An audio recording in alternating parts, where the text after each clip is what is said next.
313장 찬송하겠습니다. 찬송가 313장입니다.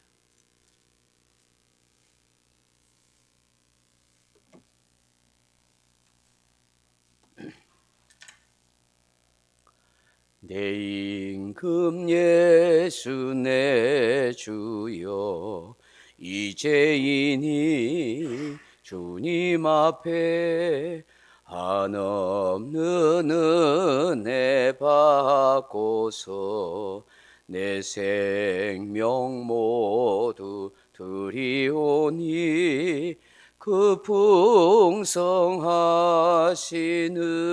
은총을 주 내게 내려주소서. 내 임금 예수 내 주여, 내 허물은 덮으시고 주 십자가에 흘리신 그 피를 믿는 마음 보사 내 중한 죄를 사하여 참 평안함아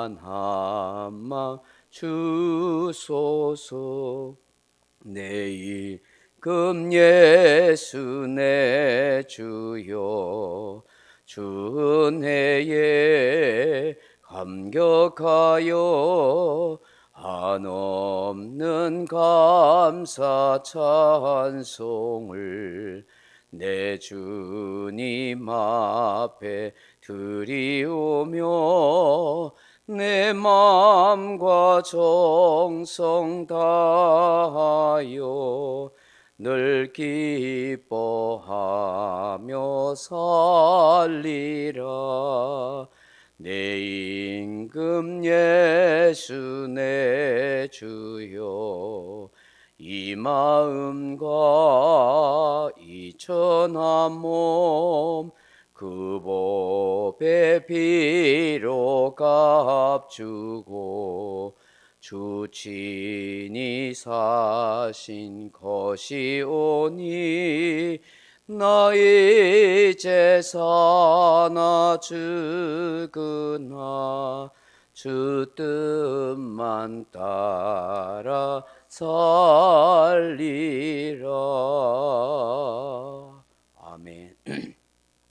하나님 말씀 로마서 5장 17절로 19절 말씀을 같이 보겠습니다.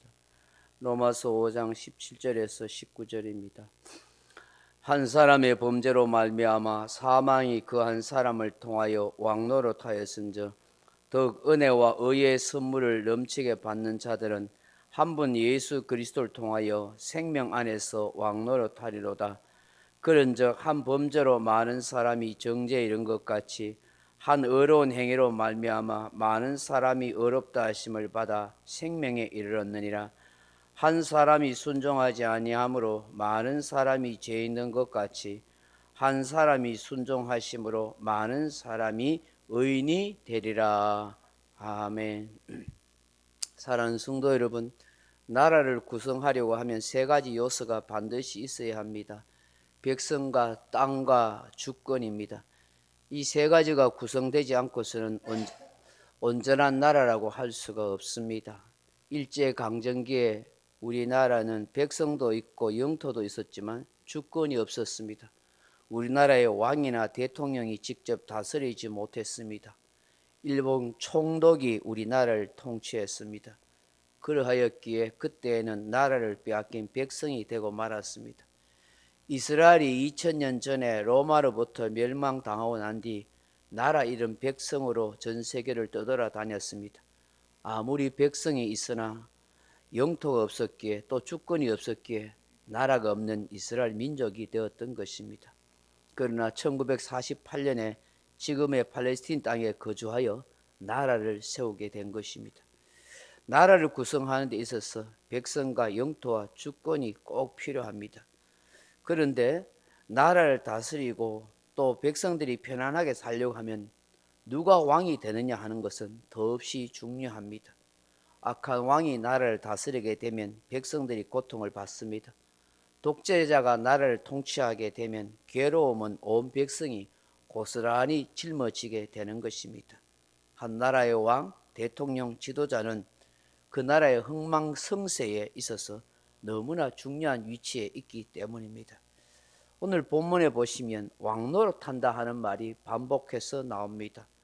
왕노릇한다 하는 말의 원어는 바실류오 하는 말인데 통치하다, 다스리다, 왕권을 행사하다, 높은 영향력을 행사하다 하는 뜻입니다.